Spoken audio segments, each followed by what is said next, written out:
Hey guys, we're going to go over our classroom rules. So there are 4 classroom rules and they each have their own hand motions. So we're going to be learning what these classroom rules mean and the hand motions that go along with them. So our first rule is up here and it says keep your eyes on the target. Okay? So when we're talking about this rule, this is the hand motions that go along with it. So rule number 1, so you're going to hold up a number 1 with your finger.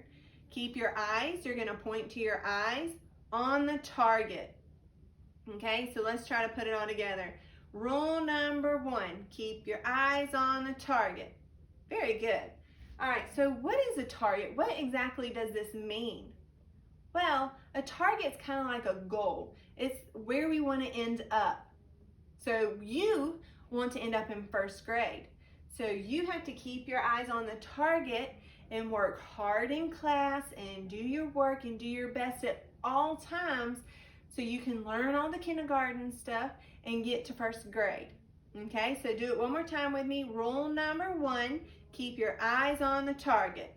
Next, we're going to talk about rule number 2. So rule number 2 says follow directions quickly. Okay, so the hand motions for that one is rule number 2. So you're going to have a 2 with your finger because this is the second one. Rule number 2, follow directions quickly. So you're going to do like a wave with your hand. Follow directions quickly. So I want you to think for a minute, what does following directions quickly mean? Well, following directions means that you do what somebody asks you to do. Maybe a teacher asks you to put up your pencils and clean up your crayons and put them back in your pencil box.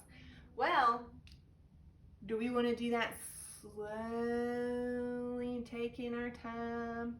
No, because that's going to take up instructional time, which is the time that you spend in the classroom learning, and it might take up your recess time. So we want to follow directions quickly. When it's time to clean up, we want to get all our stuff, put it in the bag, and now we're ready to go on to our next task.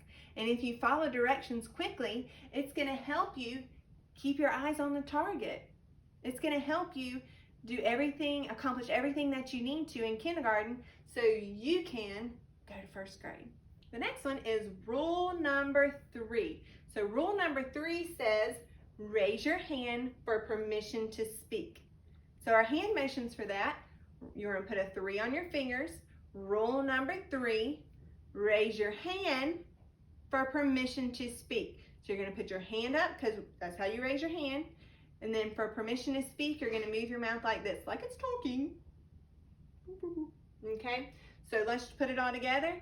Rule number 3, raise your hand for permission to speak. So why do we want to raise our hand for permission to speak?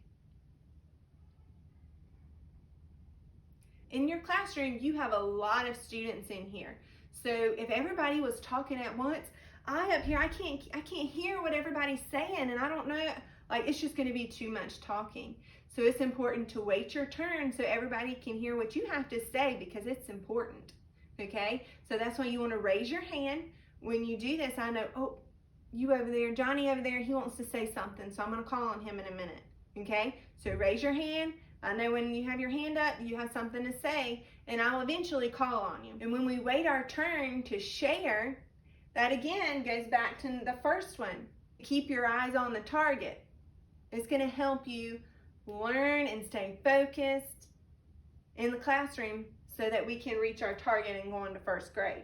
Rule number 4 says, raise your hand for permission to leave your seat.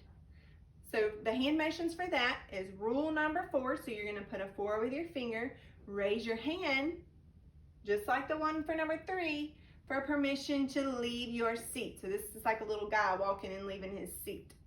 Okay, so let's put it all together and try to do it. Rule number 4, raise your hand for permission to leave your seat.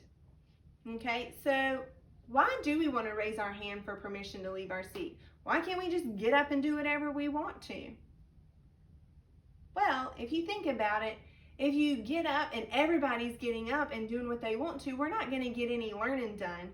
And it's going to be really loud and there's going to be a lot of disruptions in the classroom. So it's important that you raise your hand again, just like for permission to speak. you raise your hand and ask for permission to do something. Ask for permission to get up and sharpen your pencil or to go to the bathroom.